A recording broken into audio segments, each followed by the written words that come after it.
ये ZBC की Urdu service है। पेश खिदमत है हालात हाजिरा का प्रोग्राम सैरबीन। ये प्रोग्राम हर रोज रात 8 बजे हमारे YouTube चैनल पर पेश किया जाता है।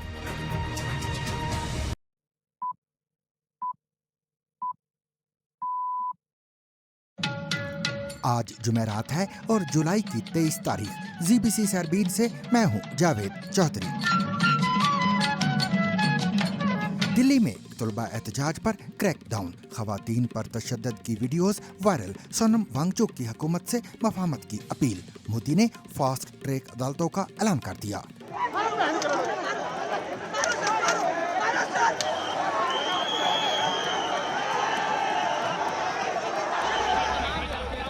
अमेरिका के ईरान पर मुसलसल 12वें रोज हमले, आबनाए हुर्मुज में एक जहाज बारूदी सुरंग से टकरा गया और दीगर 2 जहाज वापस मुड़ गए, पासदारान इनकलाब का दावा। सिफारती चैलेंज ये है कि इसका कोई हल निकाला जाए ताकि कशीदगी को इस हद तक कम किया जा सके जहां अमेरिका और ईरान बमबारी के बजाय बातचीत कर सकें। हुसियों का 2 सऊदी ऑयल टैंकरों पर हमलों का दावा, पाकिस्तान का सख्त इंतबाह, बहराए अहमर में कशीदगी मजीद बढ़ गई। عملية عسكرية نوعية استهدفت سفينتين نفطيتين سعوديتين خالفت قرار الحظر الصادر عن القوات المسلحة في البحر الأحمر। पाकिस्तान पीपल्स पार्टी के चेयरमैन बिलावल भुट्टो जरदारी का कहना है कि कश्मीर में इंटरनेट बंद है, अवाम तक आवाज ना पहुंच सके तो इंतखाबात की साख क्या रह जाएगी। मैं कैंपेन करने की कोशिश कर रहा हूं आज़ाद कश्मीर में। फ़ोन नहीं चलता, इंटरनेट नहीं चलता, हम अपना कैंपेन कैसे सही अंदाज में करेंगे। पाकिस्तान के सूबों खैबर पख्तूनख्वा और पंजाब में बारिशों से 43 अफराद हलाक, 170 जख्मी। अफगानिस्तान के मशरकी सूबे नूरिस्तान के शहर पारोन में आने वाले तबाहकुन सैलाब से 40 अफराद हलाक, 100 से ज़ायद लापता। लोगों को जानी और माली लिहाज से बहुत बड़ा नुकसान पहुंचा है। बहुत से लोगों ने वो सब कुछ खो दिया है जिसे बनाने और जमा करने में उन्हें कई साल लगे थे। आपके मसाइल और उनका हल। गिलगित बल्तिस्तान में गंदुम सब्सिडी का बहरान, जिम्मेदारान क्या कहते हैं। किसी तरह के मन माने पर राशन काटते हैं और हमें हुकूक से महरूम कर दिया गया है कि 10 तारीख को प्राइम मिनिस्टर शहबाज शरीफ साहब से हमारी मुलाकात हो गई। हाफिज़ हबीब रहमान साहब की क़यादत में ये तमाम चीज़ें हमने डिस्कस किया, उसने गो हट दे दिया। कल वज़ीर आला गिलगित बल्तिस्तान अमजद साहब की मुलाकात होगी। सब्सिडी की जो पैसे थे 5 अरब रुपए उसको बहाल किया गया है। 36 बरस बाद भी कश्मीरी पंडित वापसी के मुंतज़िर, मगर रास्ता अब भी धुंधला। इस घर में 5 मकान थे, मेरे बड़े अंकल के, मेरे अपना और एक और बड़ा घर था। 5 घर हमने बनाए थे। और जानिए कि ईरान के पुरअसरार पहाड़ कोहे कुलंग पर ट्रंप की नजर क्यों है। ट्रंप का कहना है कि अमेरिका इस मरकज पर गहरी नज़र रखे हुए है, जबकि उन्होंने खबरदार किया है कि ये एक बड़े हमले का हदफ बन सकता है। लेकिन आखिर ट्रंप की नज़र ईरान के इस पुरअसरार पहाड़ पर क्यों है? इसके अलावा मजीद खबरें भी आज के सैरबीन का हिस्सा रहेंगी, मगर हमेशा की तरह पहले अहम आलमी खबरों का खुलासा।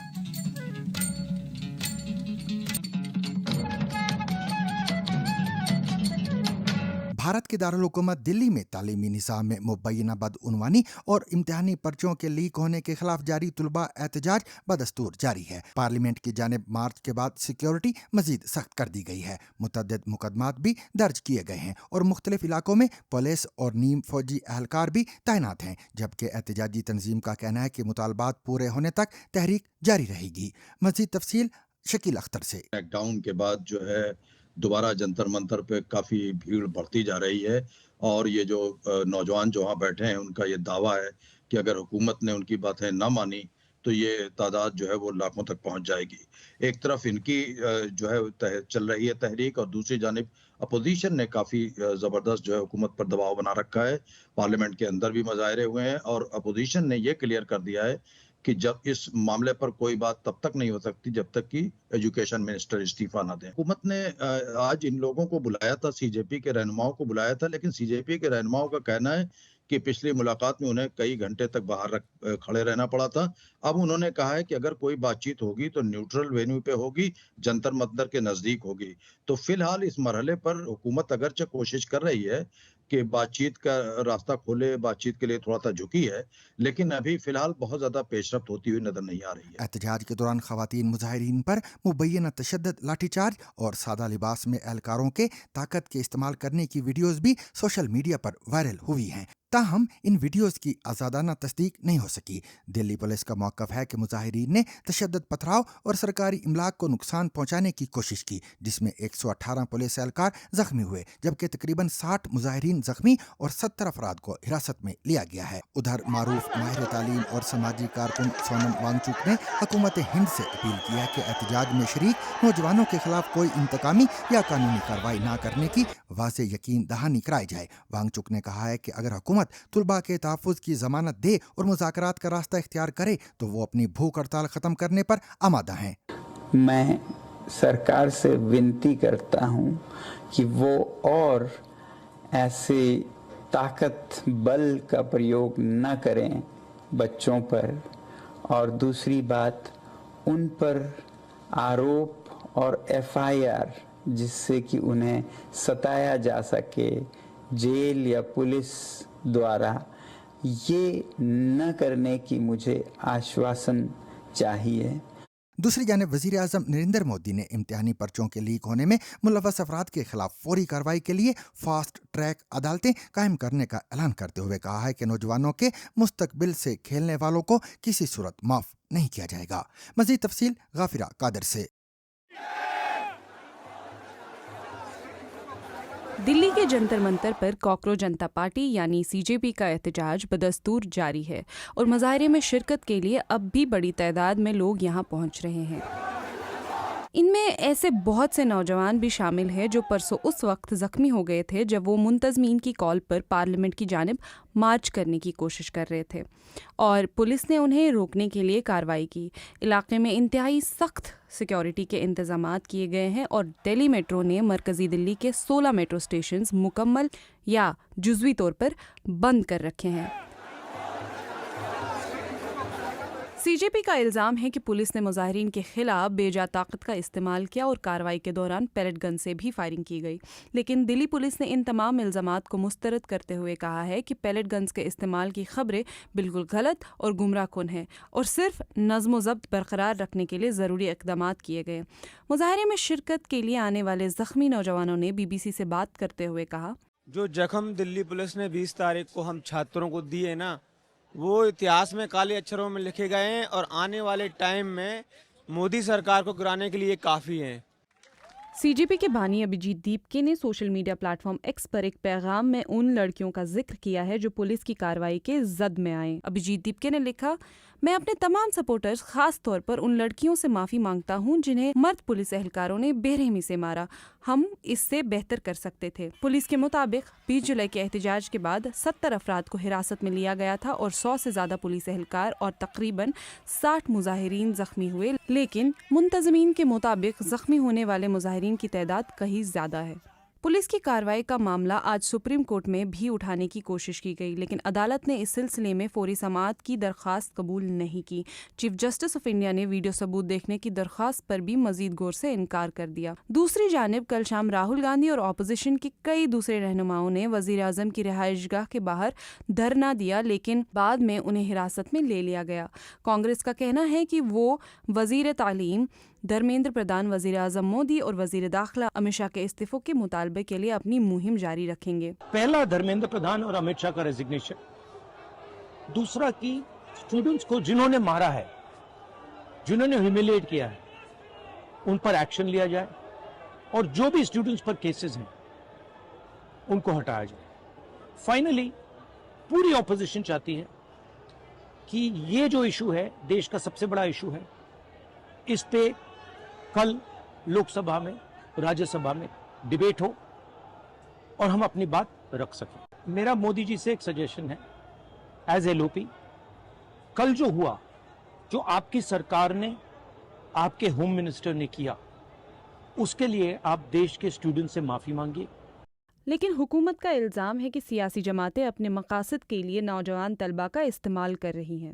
विरोध प्रदर्शन यह गंभीर चिंता का विषय है और यह अत्यंत दुर्भाग्यपूर्ण है कि हमारे देश के छात्रों और नौजवानों को कुछ लोग अपने राजनीतिक स्वार्थों की पूर्ति के लिए एक राजनीतिक औजार के रूप में इस्तेमाल करने का प्रयास कर रहे हैं। इस एहतजाज को सियासी और समाजी हलकों से भी हिमायत मिल रही है। मुख्तलिफ मशहूर शख्सियतें मुजाहिरीन के हक में आवाज़ बुलंद कर रहे हैं। अदाकार नसीरुद्दीन शाह भी उनमें शामिल है। इस वक्त मेरा दिल भी भरा हुआ है और मैं गुस्से से खौल भी रहा हूँ ये देखकर कि हमारे इन बच्चों के साथ किस तरह जुल्म का बर्ताव किया जा रहा है। सीजेपी के एक दीगर रहनुमा सौरव दास के मुताबिक हुकूमत ने दोबारा बातचीत की पेशकश की है। सुबह फिर से पुलिस वाले हम लोगों के पास रीच आउट किया, उन लोगों ने बोला कि जेपी नड्डा जी हम लोगों से बात करना चाह रहे हैं, तो उनके घर बुलाया।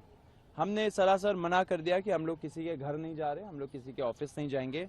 जनता का दरबार यहाँ लगा हुआ है, जनता के बीच आना चाहिए मिनिस्टर्स को। अगर उनको बात करनी है तो बातचीत जंतर मंतर पे होगी। लेकिन हम भी पढ़े लिखे लोग हैं, तो हम लोगों ने सोचा कि अगर उनको डर है कि यहाँ पे कोई सिक्योरिटी सिचुएशन हो जाए, तो इससे कोई न्यूट्रल प्लेस जंतर मंदिर के आसपास में हम लोग मिल सकते हैं। अभी उनसे सुनना बाकी है।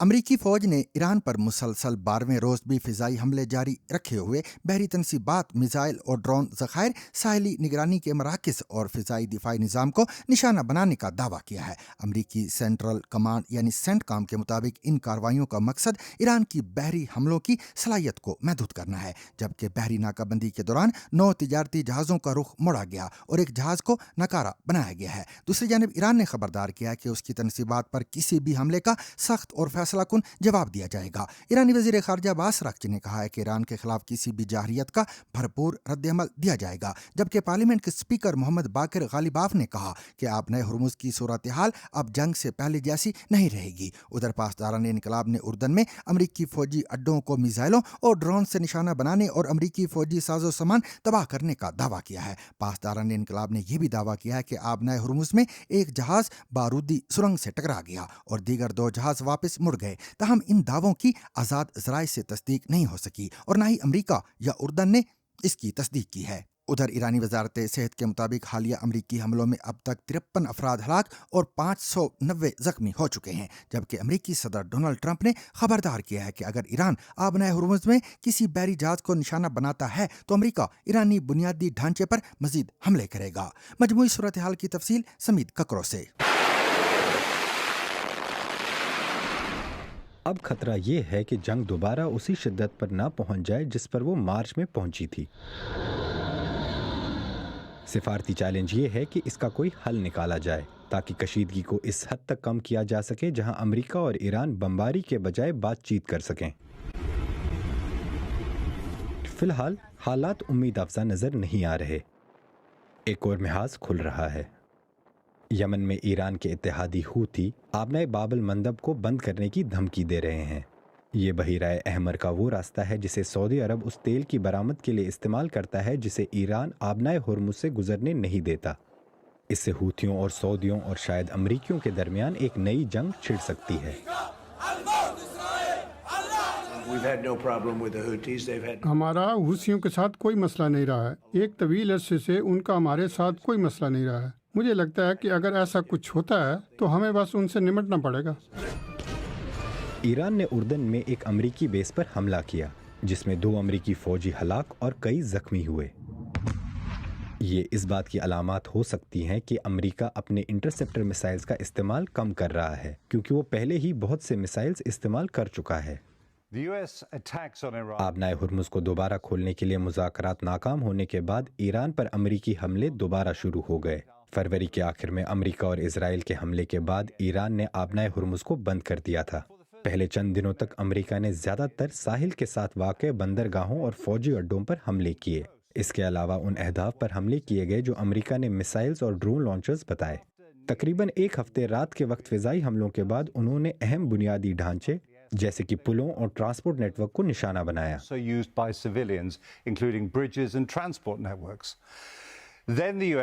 फिर अमेरिका ने दारखोवन में तामीर किए जाने वाले न्यूक्लियर पावर प्लांट पर हमला किया।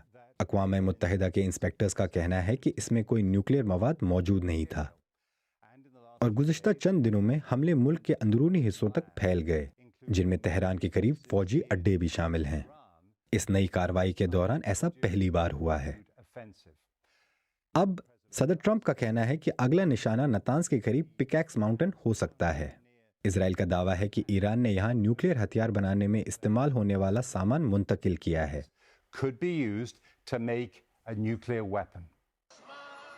بند آبنائے ہرمز کے ساحلوں پر ایرانی حکومت کی حمایتیوں نے ڈٹ جانے کا مظاہرہ کیا۔ اس بات کا کوئی نشان نہیں ہے کہ یہ نئے فضائی حملے امریکہ کو فتح کے ذرا بھی قریب لے آئیں گے۔ تہران میں نئے پوسٹر بھی سامنے آئے ہیں۔ اسلام آباد میں پاکستانی وزیر اعظم نے ایک ایرانی وفد سے ملاقات کی۔ اس بحران کو کم کرنے کی واحد امید پاکستان اور قطر کی ثالثی نظر آتی ہے۔ امریکہ کے پاس ایران پر حملے جاری رکھنے کی طاقت ہے، لیکن یہ ایرانی حکومت کو پیچھے ہٹنے پر مجبور نہیں کر رہی ہے۔ یہ اس بات کا مزید ثبوت ہے کہ آسان فتح کے لیے جنگ میں کودنے کا ڈونلڈ ٹرمپ کا بڑا داؤ ناکام ہو چکا ہے۔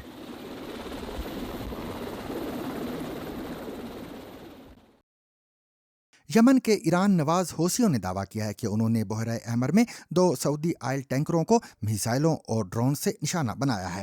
حوثیوں کے مطابق یہ کارروائی باب المندب میں اعلان کردہ سمندری پابندی کی خلاف ورزی کے جواب میں کی گئی ہے، جبکہ اس دعوے نے خطے میں کشیدگی اور عالمی توانائی کی فراہمی سے متعلق خدشات میں مزید اضافہ کر دیا ہے۔ المسلحة اليمنية عملية عسكرية نوعية استهدفت سفينتين نفطيتين سعوديتين خالفت قرار الحظر الصادر عن القوات المسلحة في البحر الأحمر، إحداهما تحمل اسم إنسيليا والأخرى ليلى، وذلك بعدد من الصواريخ البالستية والمجنحة والطائرات المسيرة۔ دوسری جانب پاکستان نے خبردار کیا ہے کہ پاکستانی پرچم بردار جہازوں یا ملکی بحری مفادات کے خلاف کسی بھی جارحیت کو قومی سلامتی کے لیے سنگین خطرہ تصور کیا جائے گا اور بین الاقوامی قانون کے تحت ہر ضروری اقدام کا حق محفوظ رکھا جائے گا۔ ماہرین کے مطابق آبنائے ہرمز کے بعد باب المندب بھی خطرے میں آنے سے پاکستان کی تیل سپلائی، عالمی تجارت اور بحری نقل و حمل شدید متاثر ہو سکتی ہے۔ پاکستان کے لیے خلیجی ممالک سے آنے والے خام تیل کا بڑا حصہ اسی راستے سے گزرتا ہے، جبکہ اس گزرگاہ میں رکاوٹ سے شپنگ اخراجات، انشورنس پریمیم اور ترسیل کے دورانیے میں نمایاں اضافہ ہو سکتا ہے۔ دفاعی تجزیہ کاروں کا کہنا ہے کہ پاکستان کو بحیرہ احمر میں اپنی بحری نگرانی مزید مؤثر بنانا پڑ سکتی ہے، جبکہ بڑھتی ہوئی کشیدگی کے اثرات عالمی معیشت اور توانائی کی منڈیوں پر بھی مرتب ہونے کا خدشہ ہے۔ مزید تفصیل نازش فیض سے۔ پاکستان نے یمن کے حوثی گروہ کو خبردار کیا ہے کہ پاکستانی پرچم بردار جہازوں یا پاکستان کے بحری مفادات کے خلاف کسی بھی جارحانہ اقدام کو اس کی قومی سلامتی اور خود مختار مفادات کے لیے سنگین خطرہ تصور کیا جائے گا۔ دفتر خارجہ کی جانب سے جاری بیان میں کہا گیا ہے کہ اقوام متحدہ کے منشور اور بین الاقوامی قانون کے مطابق پاکستان اپنی بحری تنصیبات اور قومی مفادات کے تحفظ کے لیے حق دفاع کے تحت تمام ضروری اقدامات بشمول قانون کے مطابق طاقت کے استعمال کا حق محفوظ رکھتا ہے۔ لیکن یہ بیان اب کیوں جاری کیا گیا؟ دراصل یہ بیان ایسے وقت میں جاری کیا گیا ہے جب یمن کے حوثی گروہ نے ملک کے شمال مغربی علاقے کی بندرگاہوں اور فضائی اڈوں کی مبینہ ناکہ بندی کے جواب میں سعودی عرب کی بحری ناکہ بندی کا اعلان کیا اور کہا کہ اس کا اطلاق فوری ہوگا۔ یہ اعلان حوثی گروہ کے فوجی ترجمان کی جانب سے کیا گیا ہے، جنہوں نے زیادہ انفارمیشن تو فراہم نہیں کی، تاہم حوثی میڈیا سے تعلق رکھنے والے آفیشلز نے کہا ہے کہ وہ سعودی جہازوں کے لیے ابنائے باب المندب بند کر رہے ہیں، جو بحیرہ احمر کا جنوبی دروازہ سمجھا جاتا ہے۔ سو بیسکلی حوثیوں کے اس بیان کے بعد ہی پاکستان کا جواب آیا، جس میں انہوں نے کلیئرلی کہا ہے کہ سعودی تجارت کے خلاف دھمکیاں ناقابل قبول ہیں۔ سعودی عرب کی وزارت خارجہ نے الزامات کی مذمت کرتے ہوئے کہا ہے کہ بین الاقوامی قوانین کے تحت سعودی جہازوں کی حفاظت کے لیے ہر ضروری قدم اٹھایا جائے گا۔ تو سعودی عرب اور یمن کے حوثیوں کے درمیان تنازع کیا ہے اور یہ شروع کب ہوا؟ 2014 میں شروع ہونے والی خانہ جنگی نے یمن کو متاثر کیا، جس کے دوران حوثیوں نے صنعاء سے حکومت کو بے دخل کر دیا۔ 2015 میں سعودی قیادت میں عرب ممالک کے اتحاد نے حکومت کی بحالی کے لیے مداخلت کی تھی۔ اس دوران 1.5 لاکھ افراد ہلاک ہوئے، جس کے بعد حوثی سمجھتے ہیں کہ سعودی عرب نے 12 سال سے ان کے لوگوں پر غیر منصفانہ محاصرہ کر رکھا ہے، ان کے وسائل کو لوٹا جا رہا ہے اور ان کی بندرگاہوں اور فضائی اڈوں کی زمینی، سمندری اور فضائی ناکہ بندی کی گئی۔ ابنائے باب المندب کتنی اہم ہے۔ بحیرہ احمر میں موجود ابنائے باب المندب دنیا کے مصروف ترین راستوں میں سے ایک ہے اور تقریباً 1/4 عالمی بحری ٹریفک اسی راستے سے گزرتی ہے۔ واضح رہے کہ ایران کے خلاف امریکہ اور اسرائیل کی جنگ کے دوران ابنائے ہرمز کی بندش کے سبب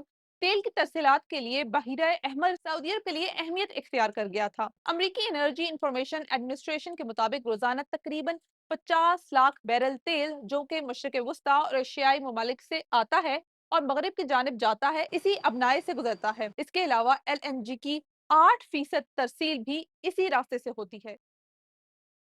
پاکستان پیپلز پارٹی کے چیئرمین بلاول بھٹو زرداری نے BBC اردو کو دیے گئے ایک خصوصی انٹرویو میں پاکستان کے زیر انتظام کشمیر میں حالیہ کشیدگی، اس سے نمٹنے کے دوران ہونے والی مبینہ غلطیوں اور مستقبل میں ایسے واقعات سے بچنے کے لیے ممکنہ اقدامات پر تفصیل سے گفتگو کی ہے۔ بلاول بھٹو زرداری نے امن کی بحالی، عوام کے تحفظات دور کرنے اور حقائق سامنے لانے کے لیے ٹروتھ کمیشن کے قیام کی تجویز بھی پیش کی ہے۔ دیکھیے شہزاد ملک کی یہ خصوصی رپورٹ۔ میں کیمپین کرنے کی کوشش کر رہا ہوں آزاد کشمیر میں، فون نہیں چلتا، انٹرنیٹ نہیں چلتا، ہم اپنا کیمپین کیسے صحیح انداز میں کریں گے؟ 40 ڈیز گزر چکے ہیں، مانتا ہوں کہ شاید اگر ایسے اتنا ویزیبلٹی بھی نہیں ہے، لیکن جہاں جہاں سیکیورٹی حالات اتنے سنگین مسائل کا سامنا کرنا پڑ رہا ہے تو وہاں محدود کر کے اسپیسیفک ٹائمز پہ یا جہاں وہ مشکلات ہیں آپ ضرور پابندیاں لگائیں، لیکن پورا آزاد کشمیر کا 40 ڈیز کا انٹرنیٹ نہیں چلنا۔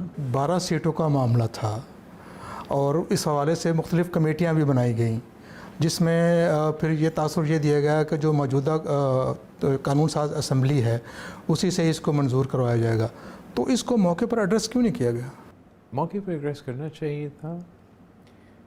ہم نے جب یہ 6 مہینے پہلے حکومت سنبھالا تو معاہدے جو کیے گئے ہیں میرے اس حکومت کا بننے سے پہلے کیے گئے، لیکن مینڈیٹ میں نے اس حکومت کو یہی دیا تھا کہ 6 مہینے کی حکومت ہے اور ہمارا مینڈیٹ نہیں ہے صرف اتنا کہ جو وعدے کیے کہ ہم نے اب پیپلز پارٹی وعدہ خلافی نہیں کرتا، اپنے وعدے پہ عمل درآمد کرنا ہے اور الیکشن سے پہلے کرنا ہے۔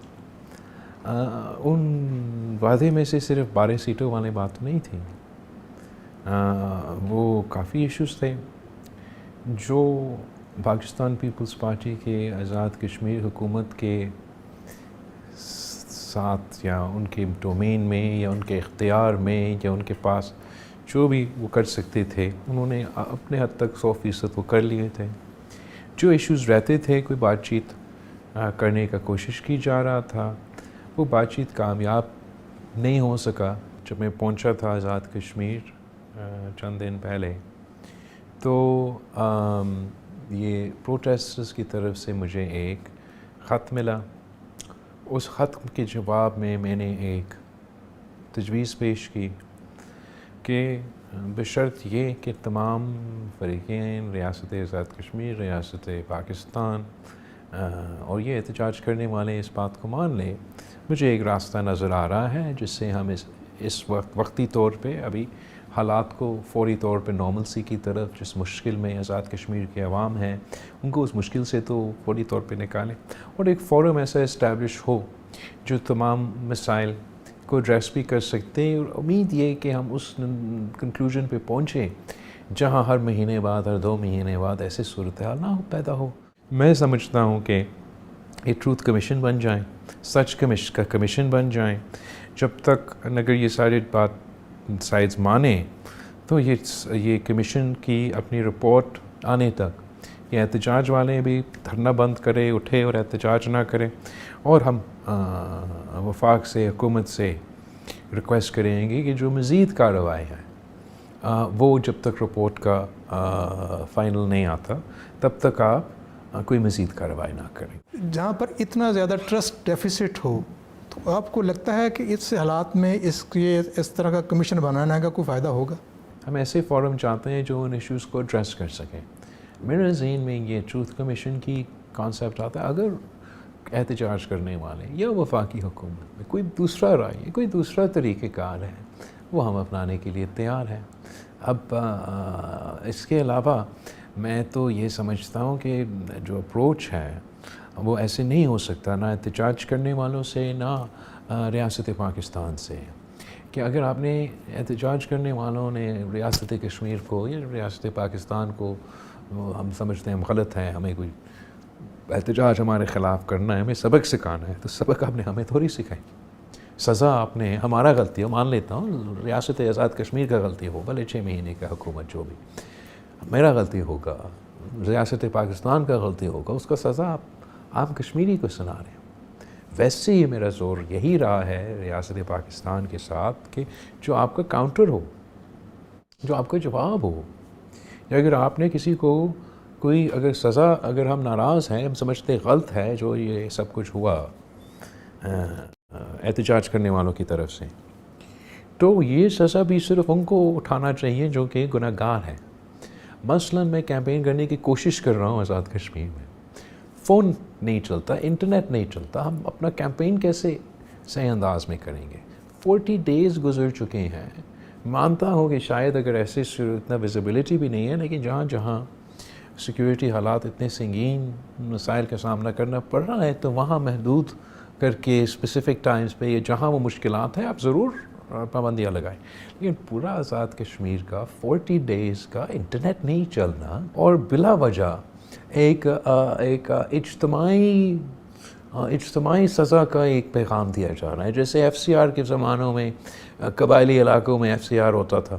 میرا خیال ہے کہ یہ ریویو کرنا چاہیے, اور ہم الیکشن کمیشن سے بھی لکھ رہے ہیں پاکستان پیپلز پارٹی کی طرف سے کہ یہ جو انٹرنیٹ پہ پابندیاں ہیں, تاکہ فری اینڈ فیئر اور غیر متنازع الیکشنز بہت ضروری ہیں. تو اگر ہم اپنا کیمپین کو ڈیجیٹل پلیٹ فارمز میں نہیں پہنچا سکتے, آواز عوام تک نہیں پہنچا سکتے, تو کیا کریڈیبلٹی رہے گا ان الیکشنز کا؟ عوامی ایکشن کمیٹی کو جو بینڈ آرگنائزیشنز میں اس کو شامل کیا, وہ آپ کی جماعت نے کیا, تو آپ کو لگتا نہیں ہے کہ اس میں جلد بازی کا مظاہرہ کیا گیا, اور کیا یہی وجہ ہے جس کی وجہ سے حالات اس نہج تک پہنچے؟ میں صرف اتنا کہنا چاہوں گا کہ جو ٹروتھ کمیشن کہ تجویز میں نے پیش کیا, وہ ٹروتھ کمیشن اس کا دیکھ سکتے ہیں کہ کیا وہ تمام پروسیجرز فالو ہوئے جو ہونے چاہیے جب اس قسم کا فیصلہ لیا جاتا ہے. یہ فیصلہ جو لیا گیا, یہ کون سے بنیادوں پہ لیا گیا, وہ بہت ضروری ہے. میں سمجھتا ہوں کہ وہ حقائق سامنے آنا, عام پبلک میں خود اس پہ شاید بات نہیں کرنا چاہوں گا, لیکن اٹس ویری امپورٹنٹ یہ وہ چیزیں بھی سامنے آئیں. اگر اس فیصلہ میں کوئی ریویو بھی ہونا ہے, تو مناسب فورم اب میرا خیال میں اس قسم کی سچ کا کمیشن ہوگا. تو اسی طریقے سے اگر یہ مسئلہ یا مزید مسئلے کو سرکے پہ حل کرنے کے بجائے ہم اس قسم کے فورمز کو پریفر کریں, تو اس سے فائدہ ہوگا میرا خیال میں. میں بھی مظفر آباد میں تھا, دیکھ کے آیا ہوں. وہاں پر جو امیدوار ہیں, چاہے اس کا تعلق کسی بھی سیاسی جماعت سے ہو, وہ اپنی الیکشن کمپین کو اس طرح نہیں چلا پا رہے, اور وہاں پر تاثر یہی ہے کہ وہ لوگ جو ہیں, وہ جو عوامی ایکشن کمیٹی ہے, اس کے سٹانس کو جو ہے وہ درست مان رہے ہیں. تو کیا آپ کو لگتا ہے کہ اس میں حالات میں آپ الیکشن سے کس حد تک پر امید؟ میں کینڈیڈیٹس کا تو بات نہیں کر سکتا ہوں, میں اس پہ بات کر سکتا ہوں کہ جب سے میں گیا ہوں, تو میں مظفر آباد بھی پہنچا. وہاں جیسے میں انٹر ہوا, تو جو عوامی اجتماع نے میرا استقبال کیا, وہ اس کو دیکھ کے تو مجھے نہیں لگا کہ کوئی مشکلات ہیں as far as Pakistan Peoples Party کا کیمپین. بٹ آف کورس مشکلات ہیں, جیسے میں کہہ رہا تھا, فون کا, لاجسٹکس کا, کمیونیکیشنز کا. جو یہ جہاں دھرنا اس وقت بیٹھا ہے, ان علاقوں میں سب سے زیادہ مشکلات کا سامنا ہے. میں سمجھتا ہوں کہ تمام فریق کو یہ سوچنا چاہیے کہ ہم چاہتے ہیں کہ یہ الیکشنز جتنا غیر متنازع ہو سکے, یا اس وقت جتنا ہم ان کو غیر متنازع بنا سکتے اتنا ہی بہتر. تو ضرور اس صورتحال میں جتنا جلدی وفاقی حکومت جواب دے, JCC احتجاج کرنے والے جواب دے کہ یہ ٹروتھ کمیشن کرنا ہے, آپ نے یہ نہیں کرنا, تو I am not insisting on anything. میں نے تو دھرنا نہیں لگایا ہے, آپ بتائیں پھر حل کیا ہے.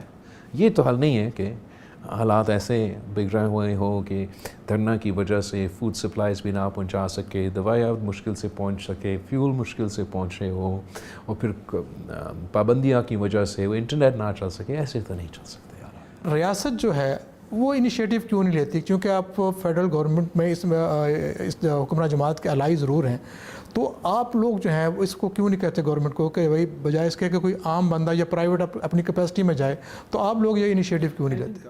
As far as my own contact یا my own involvement other than اوپر جو میں پی ایم صاحب سے اور وفاقی حکومت سے اور طاہر صاحب سے مسلسل اس ایشو کو حل کرنے کے لیے یا مسائل میں کمی لانے کے لیے انگیج رہا ہوں، وہ جب میں پہنچا تو یہ خط ملا، تو جیسے وہ خط ملا تو میرا تو نظر میں تو یہی طریقہ ہے کہ ایک ایسا فورم آ جائیں، ایک ایسا ٹول موجود ہو جس سے آپ ابھی بھی حالات کو بہتر کر سکتے ہیں، کسی کو یہ اعتراض نہ ہو، نہ کسی جیک کو پیچھے ہٹنا پڑے گا، نہ حکومت کو پیچھے ہٹنا پڑے گا، بس سڑک پہ آپ کیا ایشو حل کریں گے؟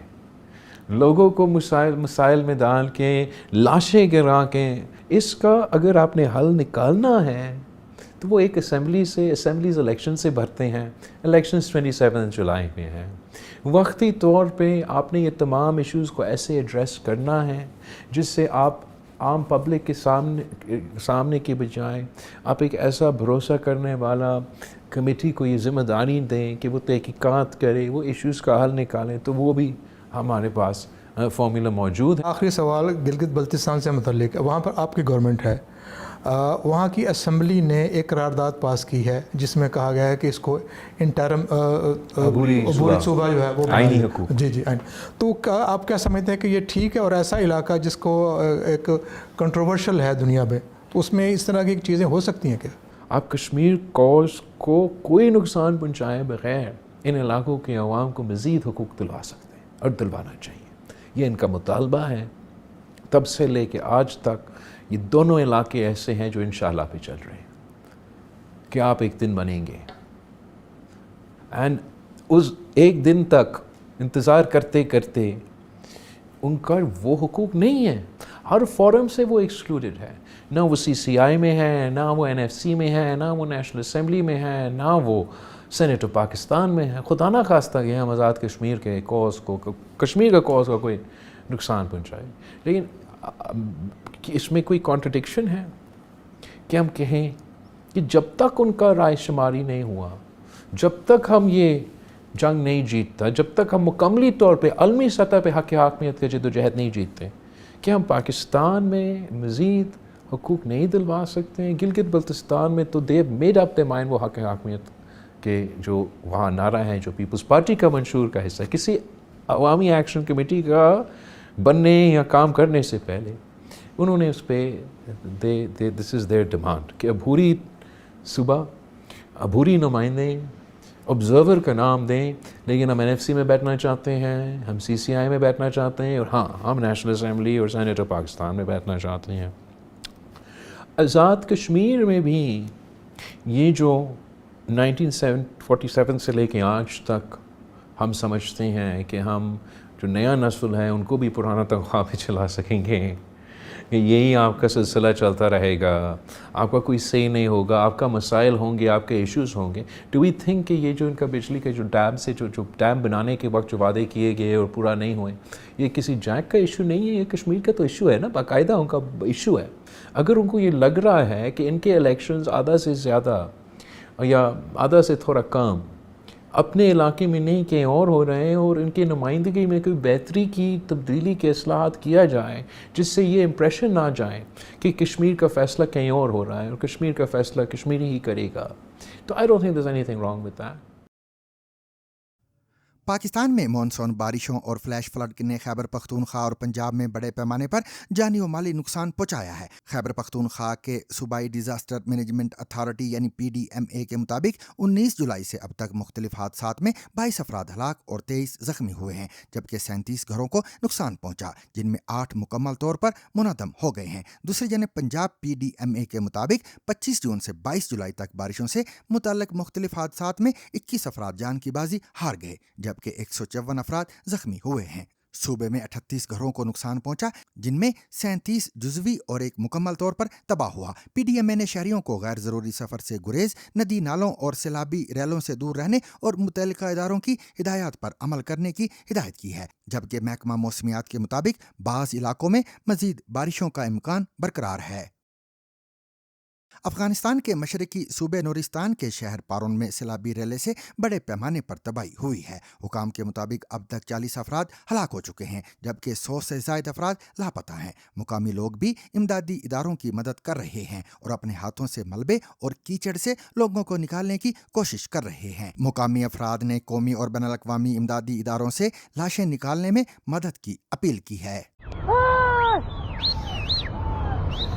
अफगानिस्तान के मशरकी सूबे नूरिस्तान के शहर पनून में चंद ही मिनटों में सैलाबी रेले शहर के मुख्तलिफ हिस्सों में दाखिल हो गए। सैलाबी रेले ने दरिया के किनारे बने घरों, दुकानों और सरकारी दफातर को अपनी लपेट में ले लिया। थोड़ी ही देर में मूसलाधार बारिश ने मशरकी अफगानिस्तान के इस पहाड़ी कस्बे को डिजास्टर जोन में बदल दिया। हुकाम के मुताबिक अब तक मुतादिद अफराद हलाक हुए हैं, जबकि मरने वालों की तादाद 100 से तजावुज होने का खदशा है। सर्च और रेस्क्यू ऑपरेशन जारी है, जबकि दर्जनों अफराद अब भी लापता हैं। हुकाम के मुताबिक लापता अफराद में मकामी लोग, गवर्नमेंट मुलाजमीन, सिक्योरिटी एहलकार, दुकानदार और सयाह शामिल हैं। कई घर तबाह हो गए हैं और कई अफराद की जानें चली गई हैं। कई अफराद जिन्हें सैलाबी रेला बहा ले गया वो अब भी मलबे और कीचड़ के नीचे दबे हुए हैं। हमारा ख्याल है कि तकरीबन 90% लापता अफराद मलबे तले दबे हुए हैं। हम हुकूमत, मुतल्लिक़ा इदारों और बैनुल अक़वामी तंजीमों से अपील करते हैं कि यहाँ आए और हमारी मदद करें, ख़ास तौर पर लाशों को निकालने में हमारी मदद करें। मकामी लोग भी इमदादी इदारों के साथ सर्च और रिकवरी में मदद कर रहे हैं। वो अपने हाथों से मलबे और कीचड़ से लोगों को निकालने की कोशिश कर रहे हैं। लोगों को जानी और माली लिहाज से बहुत बड़ा नुकसान पहुंचा है। बहुत से लोगों ने वो सब कुछ खो दिया है जिसे बनाने और जमा करने में उन्हें कई साल लगे थे।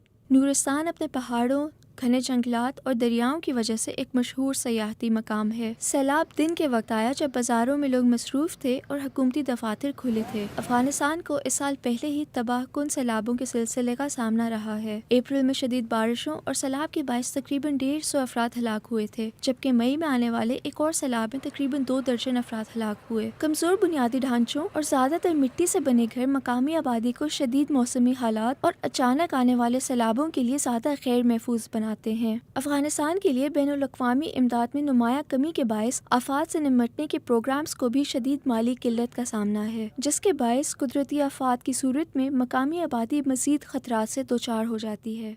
और अब बात करते हैं आपके मसाइल और उनके हल की। गुज़िश्ता हफ्ते पाकिस्तान के ज़ेर इंतज़ाम गिलगित बल्तिस्तान से मोहम्मद फ़कीर ने अपना मसला हमारे सामने रखा था। उनका कहना था कि गिलगित बल्तिस्तान में गंदम पर दी जाने वाली सब्सिडी ख़त्म किए जाने के बायस आवाम को शदीद मुश्किलात का सामना है। इस मामले पर हमने गिलगित बल्तिस्तान असम्बली के उस हल्के से ताल्लुक़ रखने वाले रुकन से रब्ता किया और उनसे इस बारे में मौक़िफ़ जानने की कोशिश की। आइए सुनते हैं कि उनका क्या जवाब था। इसी तरह के मन मानिए पर राशन काटते हैं और हमें हुकूक से महरूम कर दिया गया है। मेहरबानी हमें ये सब्सिडी जो हमारा कायद ने दिया था वो दोबारा बहाल किया जाए, मेहरबानी। पहली बात ये है कि आपका शुक्रिया, आप अस्तूर में आए, आप इंटरव्यू कर रहे हैं और उसके बाद एक अस्तूर के इशूज़ को और गिलगित बल्तिस्तान के इशूज़ को आप जो है ना रेज़ कर रहे हैं, तो आपका शुक्रिया। बाकी 10 तारीख को प्राइम मिनिस्टर शहबाज शरीफ साहब से हमारी मुलाकात होगी। हाफिज़ हबीब रहमान साहब की क़यादत में ये तमाम चीज़ें हमने डिस्कस किया, उसने गो हेड दे दिया। कल वज़ीर आला गिलगित बल्तिस्तान अमजद साहब की मुलाकात होगी। सब्सिडी की जो पैसे थे 5 अरब रुपये उसको बहाल किया गया है। बाकी चीनी और नमक हमारे पैदाइश से पहले उसको ख़त्म किया गया है। अगर कोई उस पर सवाल करता तो मेरे ख्याल में ये गलत है। गंदम की सब्सिडी बहाल हो चुकी है जी। 36 साल गुजर जाने के बावजूद हजारों कश्मीरी पंडित आज भी अपने आबाई घरों में बाइज्जत वापसी की उम्मीद लिए हुए हैं, जिन्हें वो हालात के बाइस 1990 की दहाई के आगाज में छोड़ने पर मजबूर हुए थे। बरसों बाद भी यादें ताज़ा हैं, जख्म अभी तक भरे नहीं, जबकि सियासत, सलामती और ज़मीनी हक़ाइक़ इस मसले के हल को मज़ीद पेचीदा बना रहे हैं। आखिर कश्मीरी पंडितों की बाइज्जत, महफूज और पायदार वापसी का रास्ता क्या हो सकता है और इस हवाले से मुख्तलिफ फरीक क्या मौक़िफ़ रखते हैं, देखिए शफात फारूक की ये रिपोर्ट। इस घर में 5 मकान थे, मेरे बड़े अंकल के, मेरे अपना और एक और बड़ा घर था। 5 घर हमने बनाए थे। इस टाइम मेरे को एक घर भी नहीं दिख रहा है।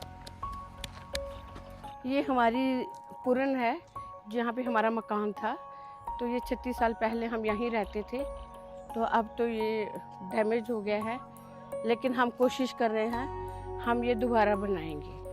हम माइग्रेंट बन के जम्मू गए थे यहाँ से, तो अब हम चाहते हैं कि हम वापस आएं। हमारा घर है, हमारा संस्कार है हमारा यहाँ। मैंने 7 साल वो स्कूल चलाया उधर, फिर मेरी शादी हुई, फिर मेरी बहन वो स्कूल चला रही। माइग्रेशन के बाद सब खत्म हो गया, सब खत्म। ये आंसू सिर्फ बिछड़ने के नहीं, ये उन यादों के भी है जो 36 बरस बाद भी जिंदा है। 1990 में कश्मीर में आज़ादी के लिए अस्करी तहरीक शुरू हुई तो हर तरफ तशद्दुद का माहौल था। कुछ अस्करी तंजीमों ने मकामी कश्मीरी पंडितों को भी निशाना बनाया। टारगेटेड किलिंग्स में 200 से ज़्यादा लोग मारे गए, लेकिन कश्मीरी पंडितों की तंजीमों के मुताबिक ये तादाद कई ज़्यादा थी। इंडियन वजारत दाखिला के एदाद के मुताबिक 1990 में तकरीबन 65,000 पंडित खानदान खौफ के आलम में कश्मीर में अपने घर बार छोड़ने पर मजबूर हुए। ये है मेरी पूरन। इनमें से ज़्यादातर आज भी इस तमन्ना के साथ जीते हैं कि वो कभी अपने उजड़े हुए घरों को लौट सकेंगे, लेकिन चंद्रादर से और इंतज़ार नहीं हुआ। उन्होंने शुमाली कश्मीर के हंदवारा ज़िले में एक रेस्टोरेंट खोला है। हम लोग यहाँ आए, हम मतलब कि 6 महीने में मतलब कि हमने क्या किया कि ग्राउंड लेवल पे सारा देखा हमने, कहाँ पे क्या है कैसा है, पब्लिक से मिले, सबों से मुझे अच्छा रिस्पॉन्ड मिला। फिर मेरा बेटा कहने लगा मम्मी मैं यहाँ रेस्टोरेंट खोलूँ, क्योंकि मेरी अपनी ज़मीन है, अपना घर है, यहीं का रहने वाला हूँ, तो मैं यहीं से स्टार्ट करूँगा। हमारे साथ तो किसी ने कुछ नहीं किया। हालात ऐसे हो गए थे कि 25 जनवरी 1990 की बात है कि हंदवाड़ा में बहुत ही प्रॉब्लम हो गई थी। फिर सबों ने बोला कि बेटर यही है कि हम लोग जाएं। मुझे तो लगता ही नहीं है हालत ख़राब है, अगर कुछ भी थोड़ा लगता तो हम आते। मुझे तो ऐसा कुछ नहीं लगा। मैंने कहा ना कि मैंने 6 महीने तक मैं ग्राउंड लेवल पे सारा घूमी, पूरा मुआयना किया क्या है क्या नहीं, मुझे तो कुछ नहीं लगा। बाकी उस तक है क्या होगा क्या नहीं।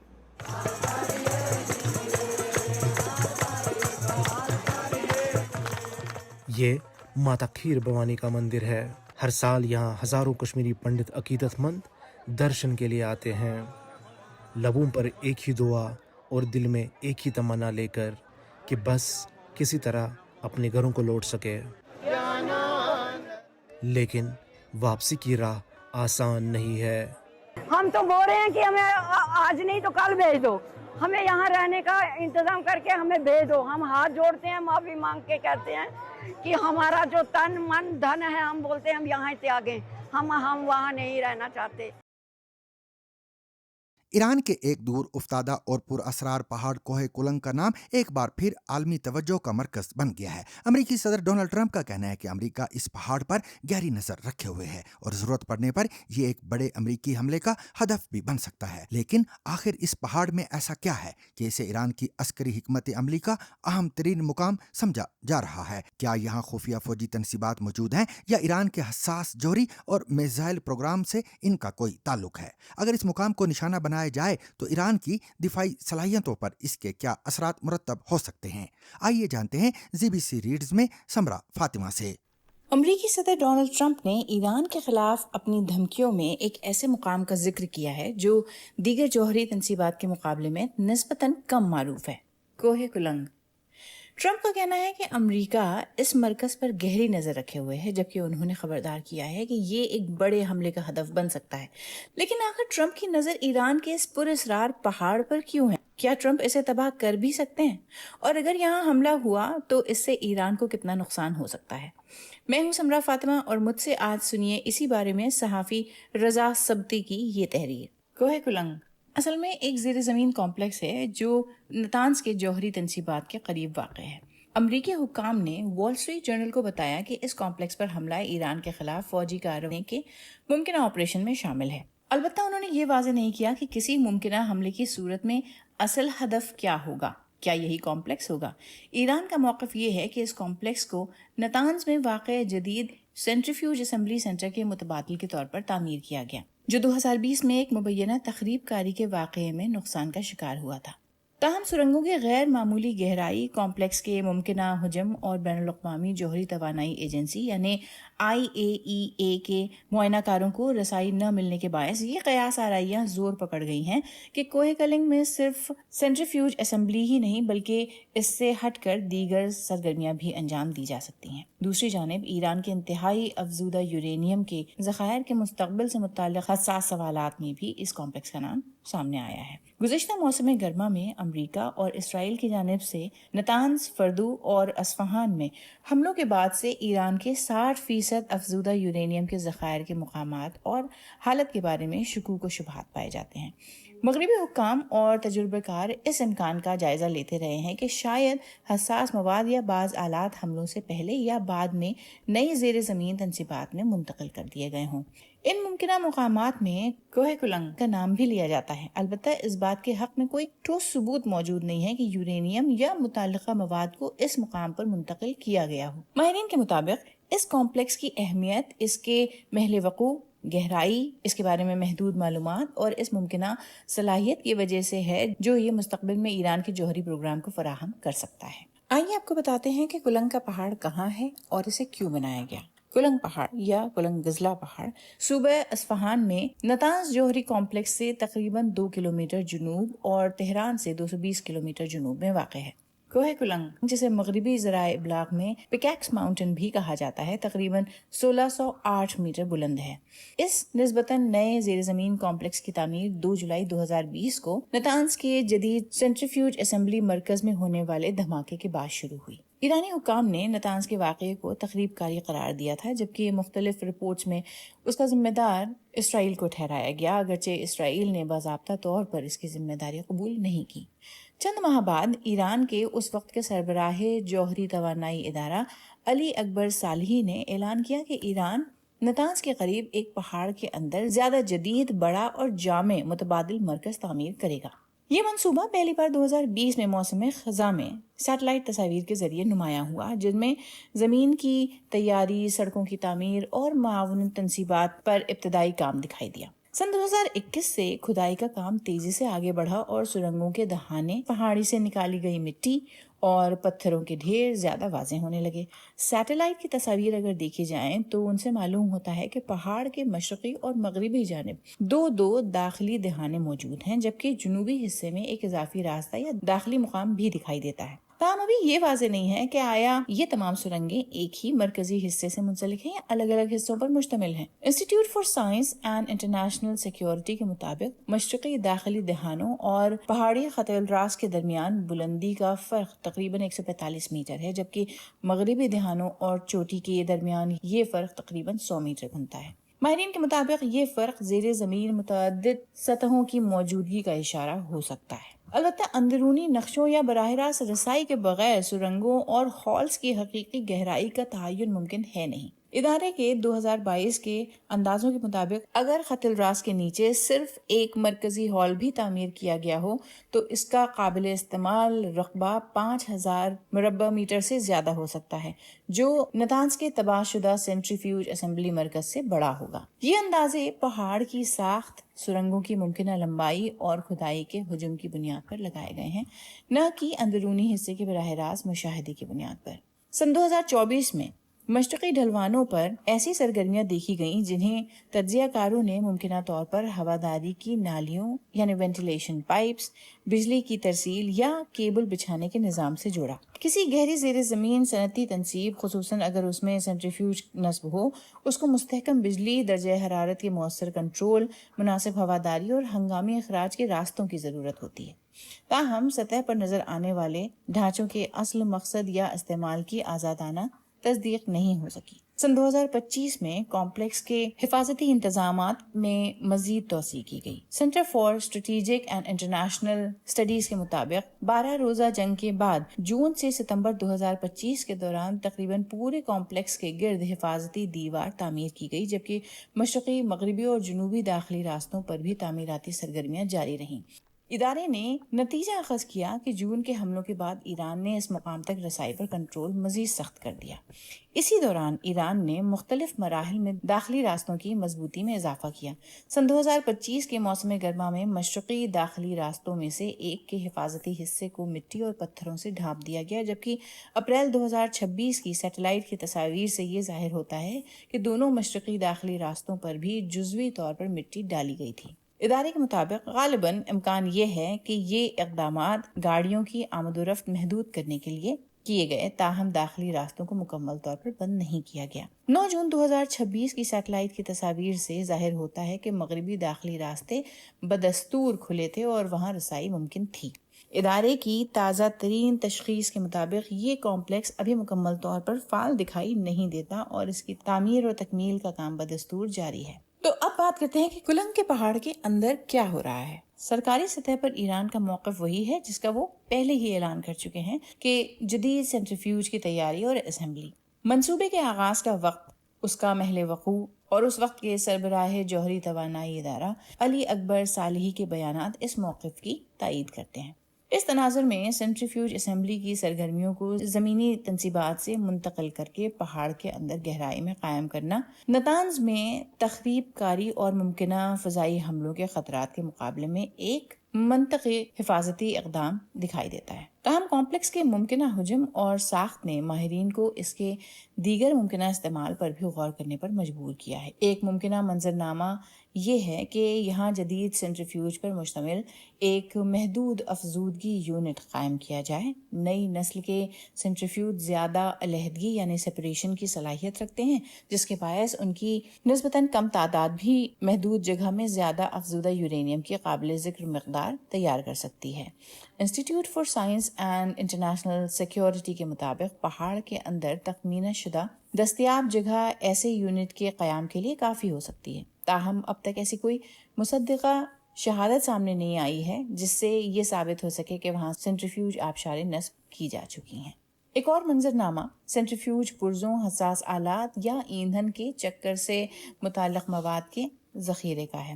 ایک گہرا کمپلیکس نایاب پرزوں، مکمل شدہ سینٹریفیوج یا پیمائشی آلات کو حملوں سے محفوظ رکھ سکتا ہے۔ ادارے نے یہاں تک امکان ظاہر کیا ہے کہ جگہ کے کچھ حصے کو یورینیم دھات سے متعلق سرگرمیوں کے لیے بھی استعمال کیا جا سکتا ہے، جو جوہری ہتھیار کے اخراج کی تیاری کے عمل میں اہم مرحلہ سمجھا جاتا ہے۔ تاہم وہاں ایسی سرگرمیوں کے انجام پانے کا کوئی ثبوت موجود نہیں ہے۔ ماہرین کے مطابق سیٹلائٹ تصاویر میں ری ایکٹر کی تعمیر سے وابستہ سطحی علامات جیسے کولنگ ٹاور، استعمال شدہ ایندھن کے تالاب یا بڑے آبی ترسیلی نظام دکھائی نہیں دیتے۔ اسی لیے قیاس آرائیاں زیادہ تر سینٹریفیوجز، افزودگی آلات کے ذخیرے اور ایندھن سے متعلق سرگرمیوں پر مرکوز ہیں، نہ کہ کسی ری ایکٹر کی تعمیر پر۔ کلنگ پہاڑ کی تنصیبات کی حقیقی استعمال کے بارے میں معلومات حاصل کرنے میں بنیادی رکاوٹ یہ ہے کہ بین الاقوامی جوہری توانائی ایجنسی کو ابھی تک اس کمپلیکس تک رسائی نہیں ملی اور ایران نے اس کے ڈیزائن کی معلومات فراہم نہیں کی۔ ایجنسی کے سربراہ رفائل گروسی نے مارچ میں کہا تھا کہ چونکہ ایران نے اس کمپلیکس کے ممکنہ جوہری استعمال کا ذکر کیا ہے، اس لیے ایجنسی کے معائنہ کاروں کو وہاں رسائی ملنی چاہیے۔ تاہم ایران کا کہنا ہے کہ جب تک کسی مرکز میں جوہری مواد داخل نہ ہو جائے، اسے لازماً حفاظتی نگرانی کے تحت جوہری تنصیب میں شمار نہیں کیا جا سکتا۔ ایجنسی اس موقف سے اتفاق نہیں کرتی اور کہتی ہے کہ ترمیم شدہ کوڈ 3.1 کے مطابق تعمیر کا فیصلہ ہوتے ہی ڈیزائن کی معلومات فراہم کی جانی چاہیے۔ ایک سوال یہ بھی کیا جاتا ہے کہ کیا ایران کا 60% افزودہ یورینیم کلنگ پہاڑ میں موجود ہے؟ بین الاقوامی جوہری توانائی ایجنسی IAEA کے تازہ ترین تخمینے کے مطابق 13 جون 2025 تک، یعنی اس روز جب اسرائیل نے 12 روزہ جنگ کے دوران اپنے حملوں کا آغاز کیا، ایران کے پاس 60% تک افزودہ 440.9 کلو گرام یورینیم موجود تھا۔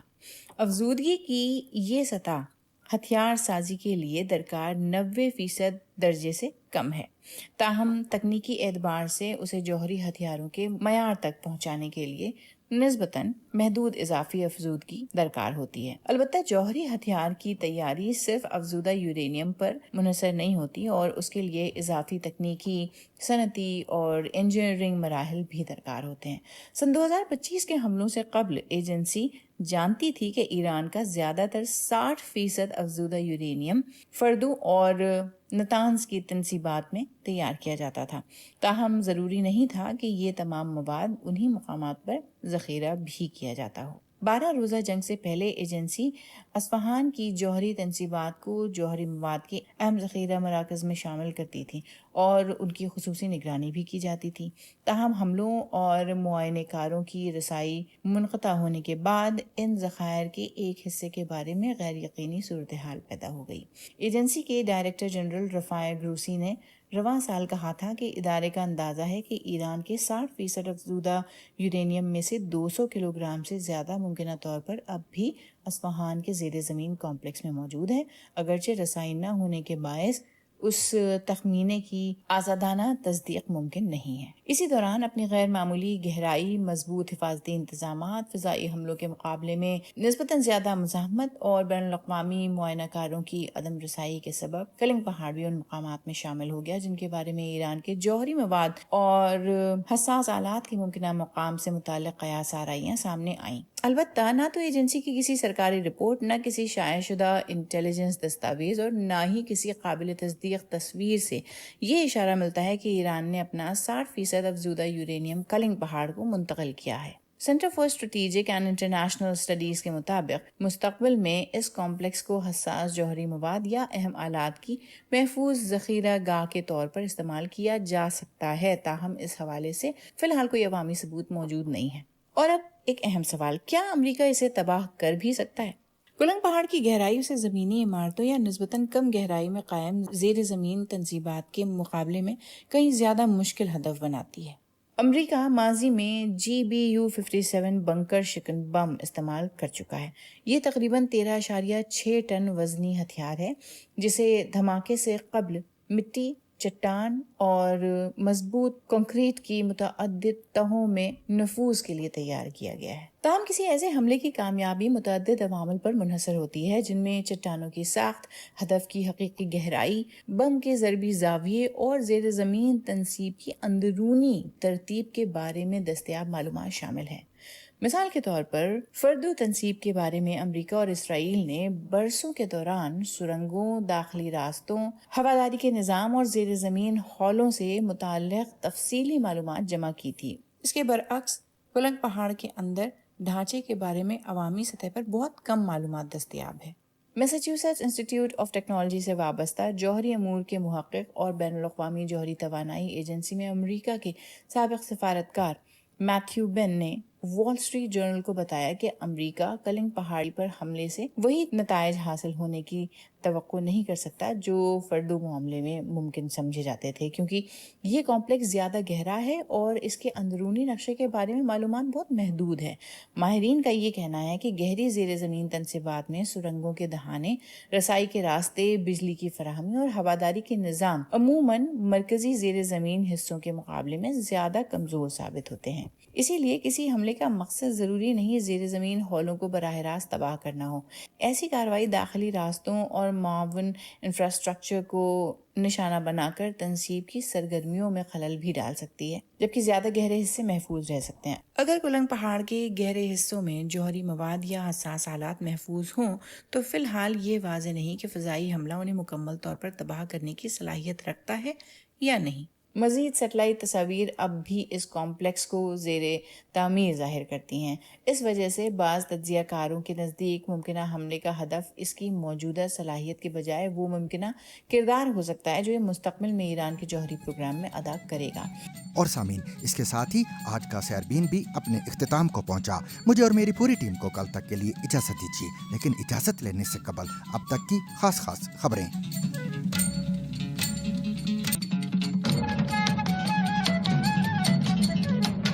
सऊदी अरब के तेल बरदार बहरी जहाज़ पर यमन के हौसियों के हमले की मजम्मत करते हुए पाकिस्तान के वज़ीर आज़म शहबाज शरीफ ने कहा है कि इस नाजुक सूरत हाल में वो फील्ड मार्शल आसिम मुनीर और पूरी पाकिस्तानी कौम सऊदी क़यादत और आवाम के साथ मजबूती से खड़े हैं। वज़ीर आज़म पाकिस्तान शहबाज शरीफ के दफ्तर की जानिब से जारी बयान के मुताबिक उन्होंने जुमेरात की सुबह सऊदी अरब के वली अहद मोहम्मद बिन सलमान से टेलीफोन पर बात की है और बहरा अहमर में सऊदी आयल टैंकरों पर हुसी मलेशिया के हमलों की शदीद अल्फाज में मजम्मत की है। पाकिस्तान के सूबे बलोचिस्तान बलोचिस्तान के हुकाम का कहना है कि ज़िला मस्तूंग में नामालूम मुसल्लह अफराद के हमले में एडिशनल सेशन जज अब्दुल हकीम काकड़ और उनके गनमैन हलाक, जबकि एडिशनल सेशन जज तारिक लाशारी जख्मी हो गए हैं।